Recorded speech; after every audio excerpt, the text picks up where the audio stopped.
Como reformar uma igreja. Paul Washer. Trecho da entrevista dada na Heart Cry Missionário. Como reformar uma igreja. R.C. Sproul e John MacArthur. Quando pastores os ouvem e começam a perceber, cara, se eu pregar isso na minha igreja, eu vou acabar com um monte de problemas. Bem, aqui estão duas coisas estranhas. A primeira é a covardia. Eu me convenci de que ser um covarde é passar por cima do sangue de todo homem que eu já conheci, incluindo a mim mesmo. Nós temos que lutar contra a covardia e nós temos que lutar contra a autopreservação. Os cristãos devem saber que vão sofrer. Pastores devem saber que vão sofrer. Isso é o que nós fazemos. E defendendo a verdade do Evangelho, nós perdemos nossas posições, perdemos nossos lugares, e assim seja. Pelo menos nós temos sido os fiéis. Mas a outra coisa estranha é entrar na sua igreja sem amor, sem oração, como um touro numa loja chinesa, destruindo tudo que está no seu caminho. Antes de tudo, o que você possui que não tenha recebido, se converteu, por que está se vangloriando? Se você compreendeu as grandes verdades da fé cristã, que foram esquecidas, o que separa você dos outros foi a graça de Deus que fez isso. Você recebeu gratuitamente. Você não foi baseado em si mesmo, mas na graça de Deus. Agora trate os outros com graça. Sabe? Você vai a um lugar, quando eu fui pregar numa certa igreja durante alguns meses, eles se opuseram. Se opuseram contra mim. Era uma igreja típica do interior, muito oposta.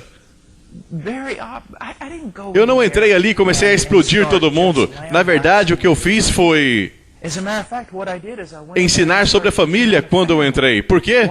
Porque a família é basicamente um desastre na América.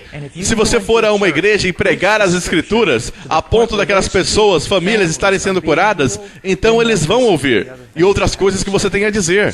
Então, quando você vai à igreja e reforma, essa é a primeira coisa que você tem que perceber.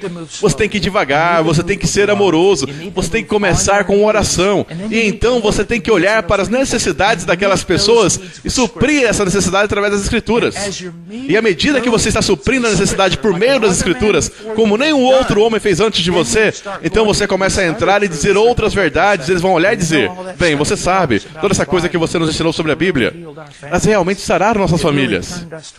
Nós não devemos atacá-las porque nunca ouvimos isso antes.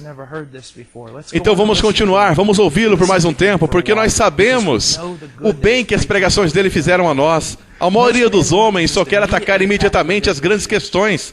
Aqui está outra coisa que tem que ser falada às congregações. E isso é que as Escrituras não são apenas inspiradas. Os batistas do Sul conquistaram vitórias fenomenais quando eles sustentaram que as doutrinas das Escrituras são inspiradas e valiosas, mas isso é apenas a metade da batalha. A pergunta seguinte é, as Escrituras são suficientes? Será que nós precisamos de antropologia? Será que nós precisamos de psicologia? Será que nós precisamos de técnicas de crescimento da igreja para fazer o cristianismo funcionar? Pastor, você tem que ensinar o seu povo como confiar somente nas Escrituras. As Escrituras são suficientes.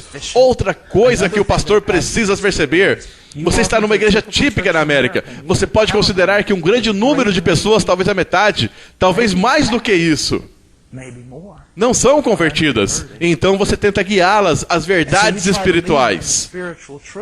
É como tentar ensinar um bode a ser uma ovelha. O pastor naquela igreja precisa ser amoroso, evangélico, cordial e tentar ganhar as pessoas para Cristo. Se você tiver uma congregação convertida, liderar é bastante fácil. Eu serei honesto, e você? Deus seja louvado.